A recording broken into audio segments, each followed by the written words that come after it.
Dini hari menyelimuti Nusa Kambangan dengan kabut pekat yang menempel di setiap dinding beton lembab penjara.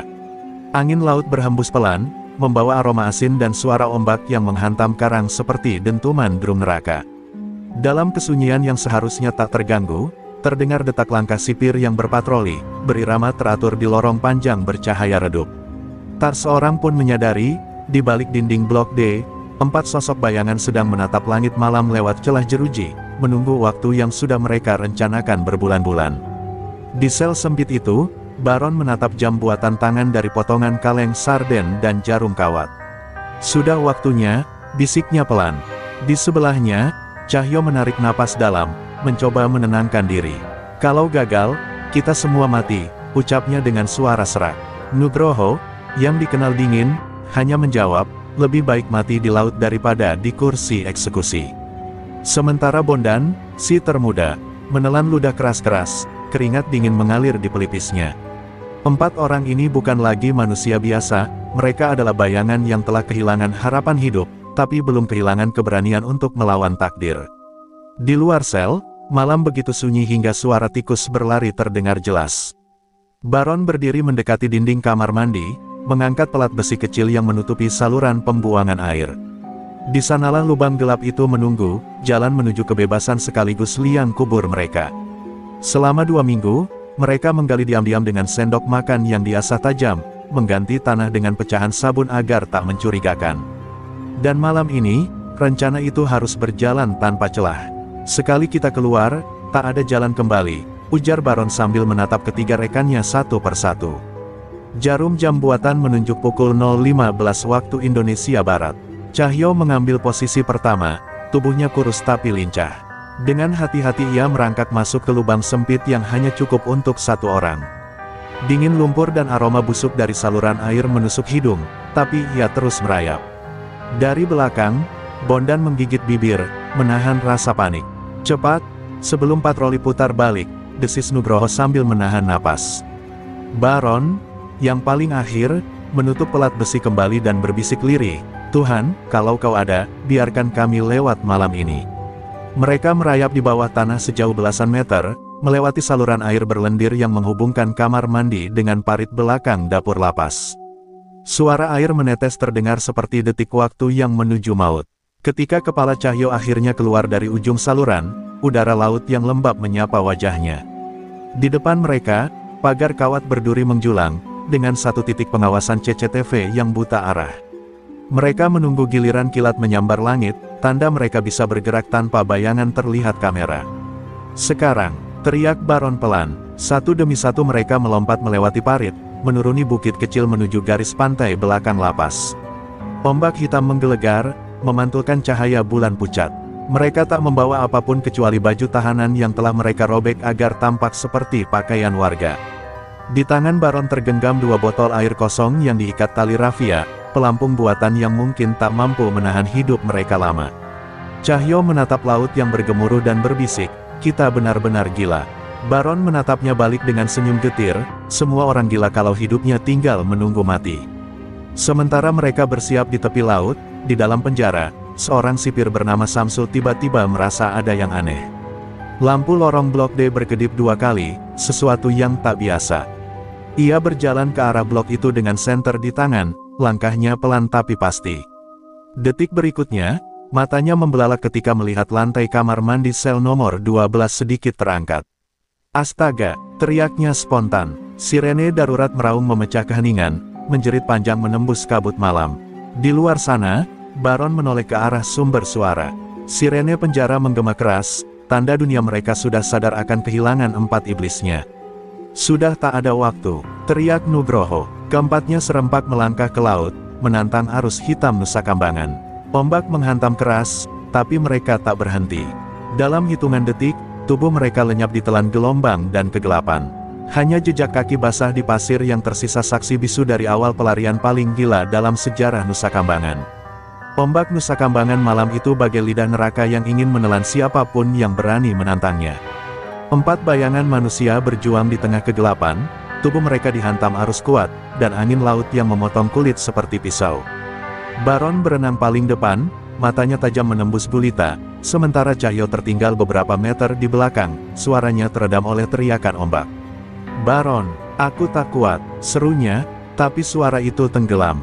Baron menoleh sebentar, menatap laut gelap dengan sorot mata keras. "Kalau mau hidup, berenanglah. Tak ada surga bagi orang yang berhenti di tengah laut." Dalam kekacauan air asin dan arus liar itu, potongan kenangan menyelinap di kepala mereka satu persatu. Cahyo mengingat wajah ibunya yang meneteskan air mata di ruang sidang, Bondan terbayang anaknya yang baru lahir sebelum ia ditangkap, sementara Nugroho teringat senyum dingin bos besar yang menjebaknya hingga harus menanggung hukuman mati. Tapi bagi Baron, hanya ada satu bayangan, sel eksekusi. Ia tak ingin mati duduk di kursi kayu dengan kain hitam menutup mata. Ia lebih memilih laut, meski itu berarti mati dengan paru-paru penuh air asin. Beberapa jam sebelumnya, sebelum malam pelarian itu tiba, 4 napi itu duduk berdesakan di pojok sel, diterangi cahaya redup dari korek gas. Baron membentangkan sobekan kertas bekas pembungkus rokok. Di sana, tergambar peta kasar kompleks Nusa Kambangan. Garis-garis kecil menunjukkan saluran pembuangan, pagar belakang, hingga titik buta kamera. "Kita hanya punya waktu 3 menit antara patroli," ujar Baron. "Begitu sirene berbunyi, jangan panik. Itu tandanya mereka baru sadar kita hilang, bukan saat kita kabur." Cahyo menatap Baron dengan ragu. "Kalau ada yang salah, kita mati semua." Baron tersenyum tipis. "Kita memang sudah mati, hanya belum dikubur." Rencana itu disusun dengan detail mengerikan. Nugroho yang mantan teknisi bengkel penjara mempelajari sistem CCTV dan tahu kapan kamera berputar. Cahyo, yang dulu anggota Ormas, tahu cara menyembunyikan barang terlarang dan menukar jadwal jaga sipir dengan uang rokok hasil barter di dalam. Bondan, si termuda, bertugas mengalihkan perhatian napi lain agar tak curiga. Mereka berlatih fisik diam-diam setiap malam, menahan napas di ember air, push up tanpa suara, hingga simulasi menyelam di kamar mandi sel. Setiap gerakan, setiap langkah, semua sudah dihitung dengan satu konsekuensi, mati atau bebas. Malam terakhir sebelum pelarian, keempatnya duduk tanpa bicara. Hanya suara jangkrik dan deburan laut di kejauhan. Cahyo membuka percakapan lirih, "Kalau kita sampai di daratan, apa yang kau lakukan dulu, Baron?" Baron memejamkan mata sejenak. "Aku akan cari dia, orang yang membuat kita semua dikorbankan." Suaranya berat, seperti menyimpan bara dendam yang belum padam. Nugroho menatap Baron tajam. "Kau masih pikir soal balas dendam di dunia ini?" Baron menatapnya dingin. "Kalau aku bisa menghancurkan orang yang menghancurkan hidupku, itu bukan balas dendam, itu keadilan." Kini, di tengah laut, semua rencana yang tampak sempurna di atas kertas berubah menjadi perjuangan melawan maut. Botol plastik yang mereka jadikan pelampung mulai bocor. Cahyo muntah. Air asin, Bondan menggigil kedinginan, dan Nugroho kehilangan satu botol karena terhantam ombak. Tapi Baron terus berenang, menggertak mereka agar tidak berhenti. "Jangan pikirkan darat, pikirkan hidup," teriaknya di antara hempasan gelombang. Di kejauhan, kilatan lampu kapal patroli tampak seperti mata raksasa yang mengintai. Satu kesalahan saja, dan mereka akan mati dengan peluru, bukan dengan laut. Setelah berjam-jam melawan arus, ujung samar pantai Cilacap mulai terlihat. Bondan menangis tanpa suara, sementara Cahyo hampir kehilangan kesadaran. Baron menariknya, memaksanya terus berenang. "Kita hampir sampai, bro. Neraka sudah di belakang, jangan mati sebelum menginjak tanah." Di balik tubuh mereka, sirene penjara masih meraung dari kejauhan, menggema di atas permukaan laut, seolah memanggil mereka kembali ke dalam kegelapan. Tapi mereka terus bergerak, menantang semua batas yang manusia anggap mustahil. Dan saat ombak terakhir menghantam tubuh mereka, pasir dingin akhirnya menyentuh ujung jari Bondan. Ia tersungkur di pantai, menangis campur tawa. Baron menatap langit yang mulai memutih di ufuk timur, lalu berkata lirih, "Kita berhasil keluar dari neraka." Namun dalam keheningan itu, di kejauhan, cahaya lampu senter dan suara anjing pelacak mulai terdengar. Baron memejamkan mata, menarik napas dalam. Tapi sepertinya, neraka belum selesai mengejar kita. Pagi baru saja lahir di langit Cilacap. Kabut tipis masih menggantung di atas ombak yang surut, sementara matahari berjuang menembus awan kelabu. Di tepi pantai yang sepi, 4 tubuh basah kuyup tergeletak di antara batu karang dan pasir dingin. Nafas mereka terengah, mata merah, kulit perih terkena garam laut.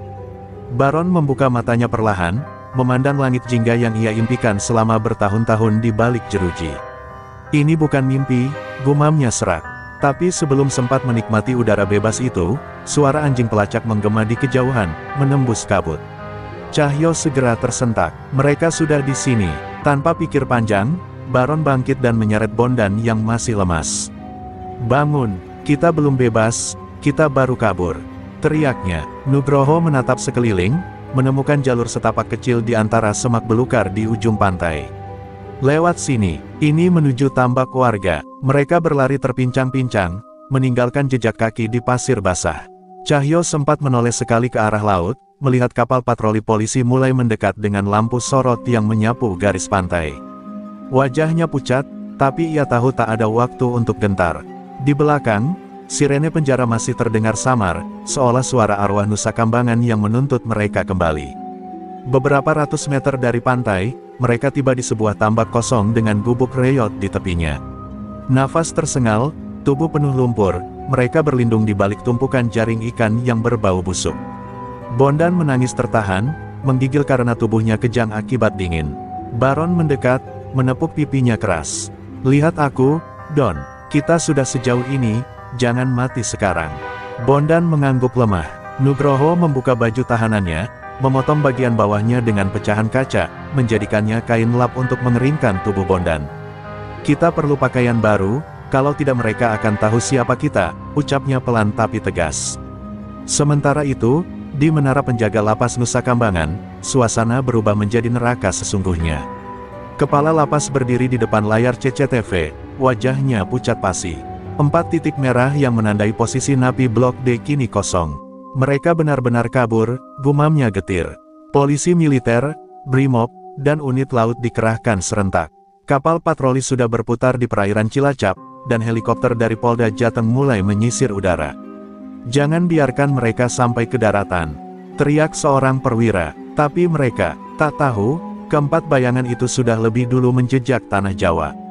Baron menatap ke arah jalan kecil yang membelah tambak. "Kita harus cari tempat ganti baju, lalu menuju ke hutan," katanya mantap. Cahyo menunjuk ke arah perkampungan nelayan di kejauhan. "Ada rumah di sana, mungkin ada jemuran." Mereka menunggu sampai suasana cukup aman, lalu berjalan cepat menyusuri pematang tambak. Di jalan, mereka berpapasan dengan seorang nelayan tua yang membawa jala. Baron menahan napas, tapi orang tua itu hanya menatap sekilas lalu berlalu.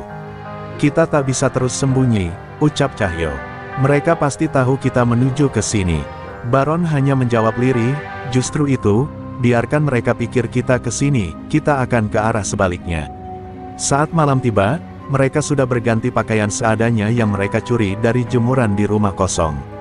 Pakaian nelayan lusuh menutupi tubuh penuh luka mereka. Bondan kini berjalan terlatih, tapi semangatnya mulai kembali.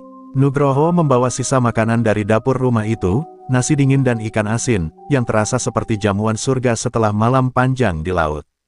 Baron menatap ke arah barat, ke jalan tanah yang menuju hutan pinus. "Dari sini, kita menuju Banyumas. Di sana, ada orang yang menunggu," katanya pelan. Cahyo menatapnya curiga. "Orangmu di luar." Baron hanya mengangguk. "Seseorang yang masih berhutang nyawa padaku." Namun di tengah langkah mereka yang semakin jauh dari pantai, di belakang sana, pasukan polisi sudah mulai menemukan tanda-tanda. Jejak kaki tanpa alas, potongan kain oranye basah, dan 2 botol plastik pelampung ditemukan di pasir. Anjing pelacak menggonggong keras, memimpin tim ke arah tambak. "Mereka lewat sini," teriak seorang anggota Brimob. Suara deru kendaraan taktis mulai memenuhi udara malam. Cahyo menoleh panik. "Mereka sudah dekat, Baron." Tapi Baron hanya tersenyum tipis, matanya tajam menatap kegelapan hutan. "Biarkan mereka datang. Semakin dekat mereka, semakin jauh kita dari neraka yang lama." Langit malam menutup seluruh cahaya. Di antara desiran angin dan nyanyian jangkrik, 4 sosok bayangan berjalan perlahan masuk ke hutan yang lebat.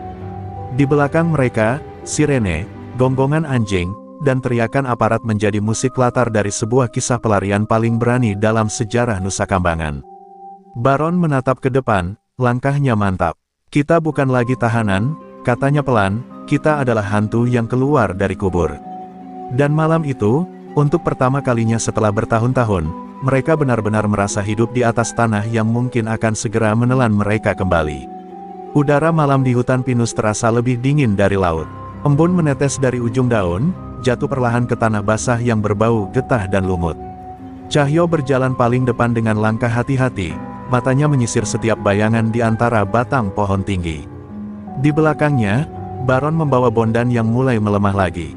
Sementara Nugroho memegang sebatang kayu panjang, seolah siap melawan siapapun yang mendekat.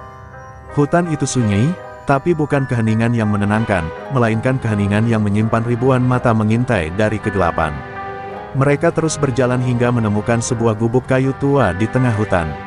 Atapnya bolong, dindingnya lapuk, tapi cukup untuk berlindung dari udara malam. Baron menyalakan api kecil menggunakan serpihan kayu dan korek dari kantong celana yang ia simpan selama di lapas. Benda kecil yang disembunyikan selama berbulan-bulan, kini menjadi penyelamat. Cahyo duduk di sudut, menatap api yang menari. "Baron," katanya pelan, "sampai kapan kita bisa terus begini?" Baron tidak menjawab, hanya menatap kobaran api yang memantulkan luka di wajahnya. Nugroho menatap keluar, matanya gelisah. Dari kejauhan terdengar suara mesin, samar tapi nyata. "Mereka belum menyerah," katanya dengan nada waspada. Baron bangkit, mendekati jendela kecil di dinding gubuk. "Biarkan mereka mencari. Kita akan terus bergerak sampai mereka lelah." Suaranya tenang, tapi di dalam dadanya, detak jantungnya berpacu cepat. Ia tahu satu kesalahan kecil bisa mengirim mereka kembali ke penjara, atau lebih buruk, ke kubur. Bondan yang terbaring di pojok gubuk mulai menggigil hebat. Wajahnya pucat, bibirnya biru. Nugroho menempelkan tangan ke dahinya. Panas. Dia kena infeksi. Cahyo segera merobek bagian bawah bajunya, mencelupkannya ke air dingin dari bambu bocor di luar gubuk, lalu menempelkannya di kepala Bondan. Baron hanya terdiam, matanya sayu. "Kita harus cari obat. Kalau tidak, dia nggak akan bertahan." Tapi bagaimana mereka bisa mencari obat, sementara seluruh hutan kini dipenuhi aparat bersenjata? Malam itu menjadi saksi penderitaan yang tak tertulis. Di bawah langit hitam tanpa bintang, mereka berempat duduk mengelilingi api yang kian mengecil. Nugroho bercerita lirih tentang anaknya yang kini mungkin sudah tak mengingat wajah ayahnya. Cahyo menatap tanah, mengingat wajah ibunya yang dulu menangis saat ia dijatuhi hukuman seumur hidup. Baron menatap tangan kasarnya, tangan yang dulu menolong banyak orang, tapi kini dicap sebagai tangan pembunuh. "Dunia memang tak selalu adil," katanya lirih, "kadang kita dihukum bukan karena dosa kita, tapi karena rahasia orang lain." Tiba-tiba, suara ranting patah terdengar di luar gubuk. Mereka langsung terdiam. Baron memberi isyarat dengan jari, "Diam, jangan bergerak." Api segera dipadamkan, menyisakan hanya asap tipis dan kegelapan pekat. Dari balik jendela, Cahyo melihat bayangan lampu senter bergerak perlahan, diikuti suara langkah sepatu berat menembus tanah basah. "Mereka di sini," bisiknya dengan napas tercekat. Suara anjing menggonggong dari arah utara, lalu semakin dekat. Detik berikutnya, suara radio polisi terdengar jelas. Target mungkin bersembunyi di area pinus timur. Tanpa berpikir, Baron memberi aba-aba. Mereka keluar lewat celah di dinding belakang gubuk dan berlari ke arah jurang kecil di sisi hutan. Cahyo menahan Bondan di pundaknya, sementara Nugroho menyingkirkan semak berduri yang menghalangi jalan. Suara tembakan peringatan terdengar di belakang mereka, disusul teriakan aparat. "Berhenti, jangan lari." Cahyo hampir terpeleset, tapi Baron menariknya tepat waktu. Mereka terus menuruni lereng, hingga akhirnya tiba di tepi sungai kecil yang deras. Tanpa ragu, Baron terjun lebih dulu. "Lewat sini, air akan hapus jejak kita," teriaknya. Air dingin menggigit tubuh mereka, tapi rasa takut jauh lebih kuat dari rasa beku. Suara langkah dan gonggongan anjing mulai hilang di kejauhan, tergantikan oleh gemuruh sungai dan napas yang terengah. Saat mereka berhenti di seberang, Nugroho memandang ke arah hutan yang semakin gelap dan penuh kabut. "Kita sudah kehilangan arah," katanya lirih. Baron menatap ke depan, matanya tajam. "Bukan arah yang kita cari, bro, tapi waktu. Selama kita masih bergerak, mereka tak akan bisa mematikan kita." Dan di bawah sinar bulan yang muncul di antara celah awan, 4 bayangan itu kembali melangkah tanpa tahu kemana, tapi yakin satu hal, kebebasan hanya untuk mereka yang berani mati memperjuangkannya. Di kejauhan, sirene samar terdengar dari arah Nusa Kambangan. Burung camar beterbangan, menggantikan lengking anjing penjaga. 4 orang itu kini hanyalah bayangan di tepian pantai, basah, dingin, dan terluka, tapi dengan mata yang menyala oleh satu hal yang tak bisa direnggut siapapun, tekad untuk hidup. Di balik ombak, laut menyimpan jejak dosa mereka, tapi juga menjadi saksi bahwa bahkan di tempat paling gelap, masih ada jiwa-jiwa yang berani menantang maut demi sebuah kebebasan. Menjelang subuh, pantai Cilacap diselimuti kabut. Di antara pasir basah, tampak jejak kaki tanpa alas. Tak jauh dari situ, polisi menemukan 2 botol plastik yang diikat tali rafia dan potongan kain oranye seragam tahanan. Ada juga puntung rokok basah yang baru dipadamkan. Tim Brimob segera menutup lokasi dan menandainya sebagai TKP. Dunia luar akhirnya tahu, 4 napi terpidana mati benar-benar kabur dari Nusa Kambangan. Sirene polisi meraung memecah kesunyian pantai. Lampu biru bergulir di antara kabut pagi yang berat. Petugas berpakaian anti-air menyisir garis pantai, memotret setiap detail, setiap jejak, seolah di pasir itu tersimpan jawaban besar tentang bagaimana 4 manusia bisa menembus neraka Nusa Kambangan dan muncul di sini. Kapolres Cilacap, Kompol Ardi Wicaksono, berdiri dengan wajah tegang. Kalau ini benar jejak mereka, katanya dingin, berarti kita berhadapan dengan orang-orang yang lebih dari sekadar nekat. Dari pos pengamatan, seorang anggota Brimob berseru, "Komandan, ada lintasan ban baru di sebelah timur." Semua kepala menoleh. Di tanah yang lembek, terlihat jelas jejak ban motor trail, masih segar, mengarah ke dalam hutan bakau. Ardi mendekat, jongkok, menyentuh lumpur di jejak itu. Masih hangat, mereka dapat bantuan. Ucapannya membuat udara pagi terasa lebih dingin. Ia menatap jauh ke arah pepohonan yang diselimuti kabut, seperti menatap mulut rimba yang menelan rahasia. Sementara itu, di balik semak-semak tak jauh dari lokasi, Baron dan ketiga rekannya bersembunyi di balik akar bakau. Nafas mereka masih terengah, tubuh gemetar karena dingin dan luka garam laut yang mengering di kulit. Cahyo menatap ke arah lampu-lampu polisi di kejauhan. "Mereka udah nemuin jejak kita, Bang," bisiknya panik. Baron hanya mengangguk pelan, matanya tajam menatap pasir. "Biarkan, selama mereka nyari jejak di pantai, kita sudah di darat." Nugroho yang masih lemah menatap Bondan, "Kita mau kemana sekarang?" Bondan memeras kaus basahnya dan menatap jalan setapak menuju perkampungan nelayan. "Aku tahu satu tempat," katanya lirih. "Teman lama di Karangbenda. Dulu dia bantu nyuplai barang lewat laut. Kalau dia masih hidup, mungkin dia mau bantu lagi." Baron menatapnya lama, kemudian mengangguk. "Baik, tapi kita jalan begitu matahari terbit. Sekarang diam." Dalam kegelapan bakau, mereka membungkus tubuh dengan daun kering, menahan gigil dan ketakutan. Kembali ke pantai, unit forensik menemukan sesuatu yang mengubah arah penyelidikan. Di antara pasir dan karang, ditemukan sehelai rambut hitam yang menempel pada tali rafia.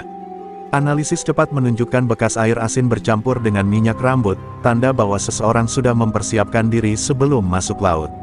"Ini bukan kabur spontan," ujar penyidik BNN yang turut hadir. "Mereka punya rencana, dan punya orang di luar yang menunggu." Menjelang pagi, area pantai penuh dengan polisi, wartawan, dan tim khusus. Kamera televisi menyorot setiap sudut, mengabarkan kepada seluruh negeri bahwa 4 terpidana mati telah menantang maut dan lolos dari Nusa Kambangan. Masyarakat gempar, ada yang takut, ada yang kagum. Di media sosial, muncul berbagai spekulasi, dari teori bantuan sindikat internasional, sampai dugaan adanya keterlibatan oknum di dalam penjara.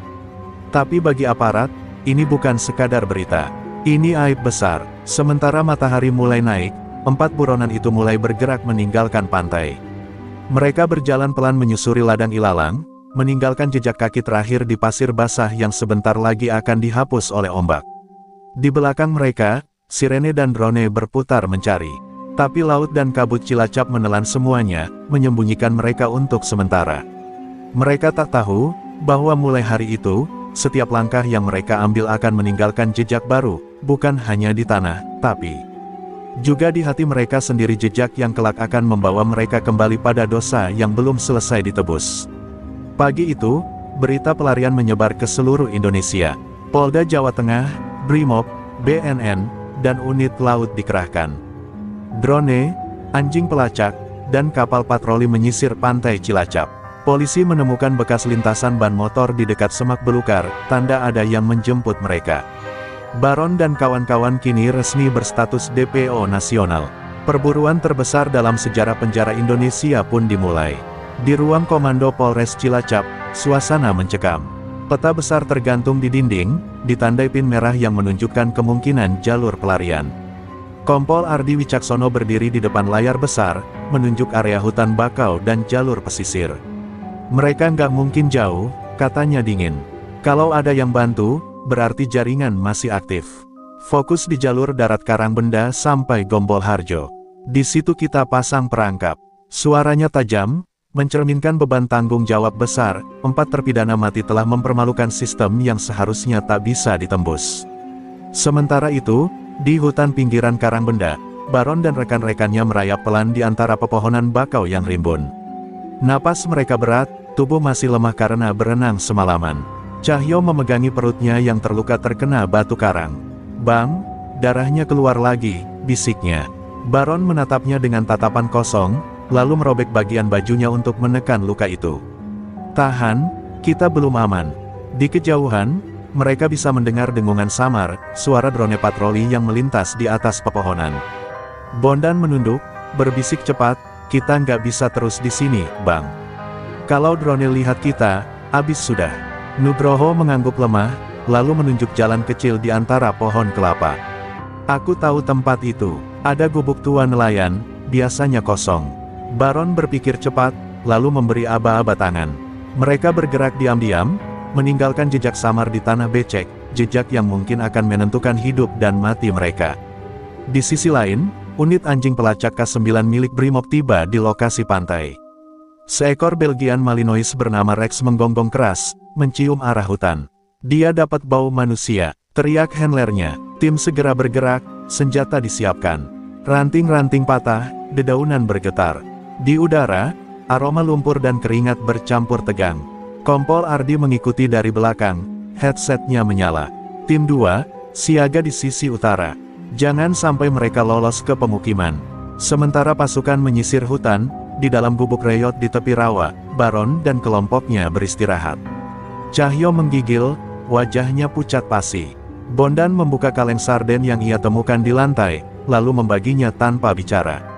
Suasana hening, hanya suara jangkrik dan desau angin yang terdengar.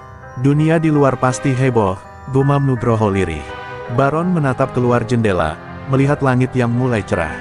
"Biar saja, kita sudah mati di atas kertas. Sekarang tinggal bagaimana cara hidup tanpa nama." Tiba-tiba suara mesin motor terdengar samar di luar. Baron segera menunduk dan memberi isyarat diam. Dari celah dinding, ia melihat 2 pria berjaket hitam berhenti di pinggir jalan setapak. Salah satunya menyalakan rokok, yang lain menenteng tas besar. "Mereka orang luar," bisik Bondan pelan. Baron menatap lebih tajam, mengenali wajah salah satu dari mereka. "Itu Darto, orang lapangan kita dulu." Tatapannya berubah tajam. "Berarti benar, mereka tahu kita hidup." Sementara dari kejauhan, sirene polisi kembali terdengar mendekat. Perburuan benar-benar dimulai, dan kini bukan hanya aparat yang berburu mereka. Ada tangan-tangan gelap di luar sana yang juga sedang mencari keempat buronan ini, bukan untuk menyelamatkan, tapi untuk memastikan mereka tak pernah bisa bicara lagi.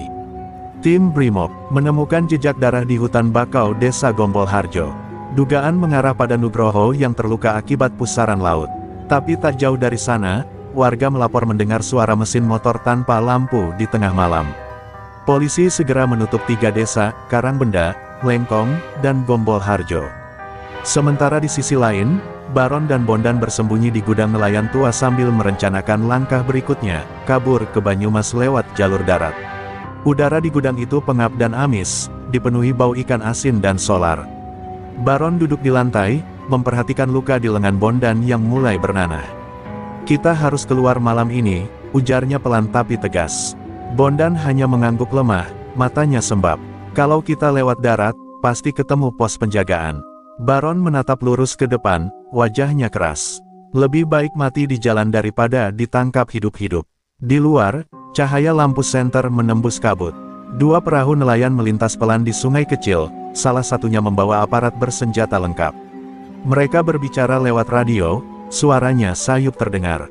"Kami temukan ceceran darah baru di pinggir rawa. Diduga arah pelarian ke utara." Bondan menelan ludah, Tubuhnya gemetar. Baron menepuk pundaknya, memberi isyarat diam. Sekali salah gerak, mereka akan jadi sasaran. Beberapa kilometer dari situ, Nugroho dan Cahyo berjuang sendiri di tengah hutan kecil dekat Lengkong. Nugroho masih berdarah di perut, sementara Cahyo berusaha mencari daun untuk menutup luka. "Tahan, bro. Baron pasti cari kita," kata Cahyo dengan suara serak. Nugroho menatap langit yang mulai gelap, napasnya berat. "Kalau dia masih hidup," gumamnya pelan, penuh ragu. Di balik semak, seekor anjing pelacak menggonggong keras. Mereka saling berpandangan, waktu mereka hampir habis. Sementara itu, Kompol Ardi berdiri di tepi rawa Gombol Harjo, menatap jejak darah di tanah becek. "Mereka terluka, berarti tak jauh," katanya dingin. Ia menyalakan rokok, menarik napas panjang. Tapi aneh, kenapa arah jejak ini berlawanan? Seorang anak buahnya menjawab, "Mungkin mereka pisah, Pak." Ardi mengangguk pelan, "Atau mungkin ada yang menunggu di ujung sana." Kalimat itu seperti pertanda, sesuatu yang jauh lebih besar sedang bermain di balik pelarian ini. Di gudang nelayan, Baron menyalakan lilin kecil. Ia membuka peta tua, menggambar garis dari Cilacap ke Banyumas dengan arang. "Lewat hutan Bantar, tembus ke Sokaraja. Dari sana kita bisa nyamar jadi kuli bangunan," ujarnya. Bondan terdiam, lalu bertanya lirih, "Bang, apa kita benar-benar bisa hidup bebas?" Baron menatap kosong ke arah pintu gudang yang terbuka sedikit, membiarkan angin laut menerpa wajahnya. "Nggak ada yang bebas di dunia ini, Don, bahkan laut pun punya batas." Tak jauh dari situ, seorang pria misterius berpakaian hitam menelpon seseorang dari dalam mobil. Di jok belakang, tampak foto 4 napi yang kabur. "Mereka belum jauh," katanya dingin. "Tapi biarkan polisi yang bekerja dulu. Kita ambil sisanya nanti." Suaranya tenang, tapi penuh ancaman. Ia mematikan rokoknya di dashboard dan menatap arah Gombol Harjo, tempat darah, rahasia, dan balas dendam mulai berbaur jadi satu. Dan malam itu, suara ombak Nusa Kambangan kembali bergemuruh, seolah mengingatkan, tak ada yang benar-benar bisa melarikan diri dari dosa. Menjelang sore, Bondan tertangkap lebih dulu setelah motor yang ia tumpangi menabrak truk di perbatasan Kroya. Ia ditemukan tak sadarkan diri, tubuhnya penuh luka goresan laut dan duri bakau. Dari interogasi Bondan, polisi mendapat petunjuk penting, Baron dan 2 lainnya hendak menuju rumah persembunyian lama di hutan pinus dekat perbatasan Banyumas. Operasi besar-besaran segera digelar malam itu juga. Suasana di RSUD Cilacap tegang. 2 anggota Brimob berjaga di depan ruang UGD tempat Bondan dirawat. Tubuhnya dipenuhi perban, wajahnya lebam, dan tangan kirinya diborgol keranjang besi. Kompol Ardi berdiri di ujung ruangan, menatapnya tanpa ekspresi. "Dia masih pingsan?" tanya Ardi. Dokter mengangguk pelan. "Kepalanya terbentur cukup parah. Tapi kalau sadar, kemungkinan besar dia bisa bicara." Ardi menatap jam tangannya. Waktu berjalan lambat, tapi tekanan dari pusat semakin besar. 4 napi kabur, dan baru 1 yang bisa mereka dapatkan hidup-hidup. Malamnya, di ruang interogasi, Bondan akhirnya sadar. Cahaya lampu menyorot langsung ke wajahnya. Napasnya berat, matanya setengah terbuka. "Baron, masih di hutan pinus," gumamnya lirih, nyaris tak terdengar. Ardi mencondongkan tubuh, menatapnya tajam. "Berapa orang tersisa?" Bondan terdiam lama, lalu menjawab pelan, 3, tapi mereka nggak akan menyerah. Setelah itu, tubuhnya kembali lemas. 1 kalimat itu sudah cukup untuk menggerakkan seluruh pasukan. Sementara di sisi lain, Baron dan Cahyo beristirahat di tepi sungai kecil di tengah hutan pinus. Mereka belum tahu bahwa Bondan telah tertangkap. Nugroho masih berjuang dengan lukanya, wajahnya pucat. "Bang, aku nggak kuat lama-lama," katanya sambil menggigil. Baron menatapnya, lalu menepuk bahunya. "Kita udah sejauh ini, bro. Jangan nyerah sekarang." Tapi di balik ketenangannya, Baron mulai merasakan sesuatu yang asing, semacam firasat buruk yang menyesakkan dada. Di markas Brimob Banyumas, operasi pengepungan disiapkan. Peta besar bentangan hutan pinus tergambar di meja komando. Helikopter siaga, anjing pelacak siap diterjunkan.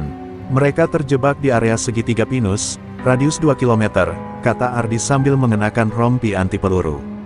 "Kita tutup semua jalur keluar. Kalau perlu, bakar semakannya." Semua kepala menunduk, menyadari bahwa malam itu mungkin akan berakhir dengan darah. Baron menatap langit dari balik batang pinus, mendengarkan suara jangkrik yang samar. Dunia ini aneh, katanya tiba-tiba. Cahyo menoleh, heran. Kenapa, Bang? Baron tersenyum getir.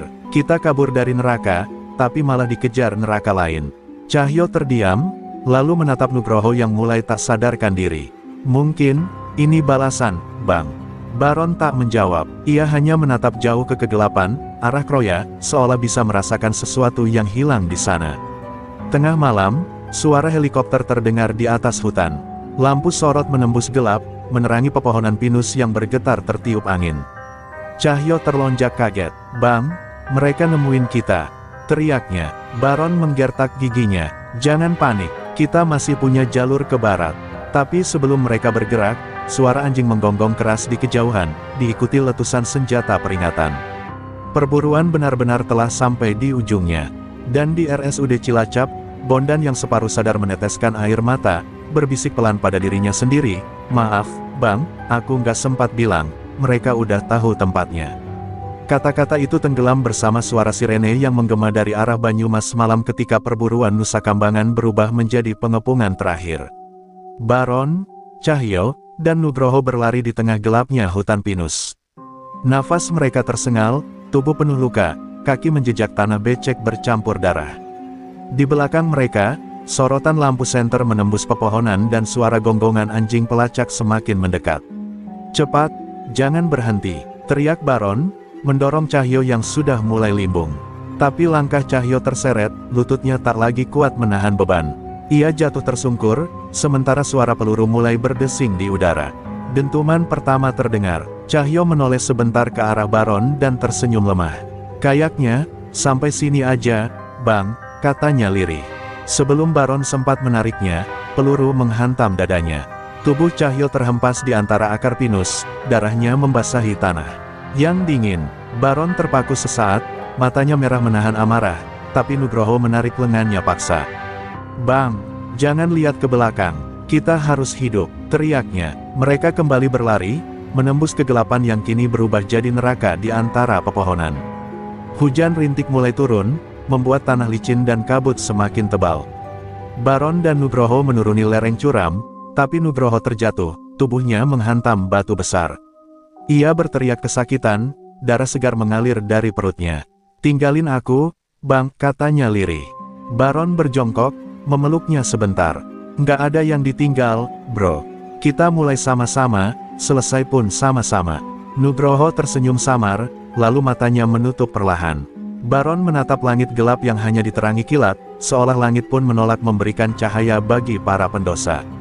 Di atas bukit, suara helikopter dan langkah berat pasukan semakin dekat. Brimob mengepung dari 4 arah. Kompol Ardi memegang megafon, suaranya menggema di antara batang-batang pinus. "Baron, kamu sudah terkepung. Turunkan senjata dan menyerah. Ini kesempatan terakhir." Tapi Baron hanya berdiri di tepi tebing, wajahnya basah oleh hujan dan darah. Ia menatap ke bawah jurang setinggi puluhan meter dengan sungai deras di bawahnya. "Menyerah," gumamnya pelan, lalu tertawa lirih. "Aku udah mati sejak pertama kali masuk Nusa Kambangan." Ia melangkah setapak ke depan, memandang para aparat yang membidiknya dari segala arah. Tangannya terangkat, tapi bukan untuk menyerah, hanya menunjuk langit. "Lebih baik aku mati di luar, bukan di balik besi kalian." Beberapa peluru dilepaskan hampir bersamaan. Tubuh Baron terpental ke belakang, jatuh bebas ke jurang bersama kilatan petir yang membelah langit. Suara air sungai menyambutnya, lalu hening. Pasukan Brimob menunduk, sebagian menatap ke dasar tebing, tapi tubuh itu tak pernah ditemukan. Hanya topi hitam milik Baron yang tersangkut di ranting pinus, bergoyang perlahan tertiup angin. Kompol Ardi berdiri diam cukup lama, menatap ke arah lembah. "Selesai sudah," katanya pelan, tapi di matanya ada keraguan. Ia tahu, kadang kematian bukan berarti akhir. Di tempat seperti Nusa Kambangan, legenda selalu lahir dari darah dan bayangan. Pagi harinya, kabar resmi diumumkan, 4 napi pelarian Nusa Kambangan dinyatakan tewas dalam penyergapan di hutan pinus Banyumas. Tapi di kalangan nelayan dan warga pesisir, kabar lain beredar, bahwa malam itu, ada sosok berpakaian basah terlihat berjalan di tepi sungai, menatap matahari terbit sambil tersenyum samar. Pagi menjelang di Nusa Kambangan, langit kelabu menggantung di atas pulau yang kembali sunyi, seolah tak pernah terjadi apapun semalam. Dari dermaga kecil, iring-iringan kapal polisi membawa 3 kantong jenazah dan 1 tahanan hidup Bondan, satu-satunya yang tersisa dari 4 bayangan maut. Tubuhnya lemah, wajahnya penuh luka dan lebam, matanya kosong menatap laut. Ia tak berkata sepatah kata pun sejak penangkapan, hanya menatap jauh ke arah cakrawala, seolah ada sesuatu yang belum selesai di sana. Ketika ketiga jenazah diturunkan di halaman lapas batu, suasana berubah hening. Para sipir menundukkan kepala, sementara angin laut berdesir membawa aroma asin dan lumpur. Semua sudah berakhir, gumam seorang perwira. Tapi di antara kerumunan petugas, beberapa nelayan yang ikut membantu pencarian saling berbisik pelan. Mereka bersumpah melihat sesuatu di muara sungai semalam. Sosok pria berpakaian robek, setengah basah, berjalan terlatih menumpang perahu nelayan tua ke arah barat daya. Rumor itu cepat menyebar. Ada yang bilang sosok itu Baron, sang pemimpin pelarian, yang berhasil lolos dari kepungan dan melompat ke sungai sebelum peluru terakhir dilepaskan. Ada pula yang yakin ia tertelan arus deras dan jasadnya tak pernah ditemukan.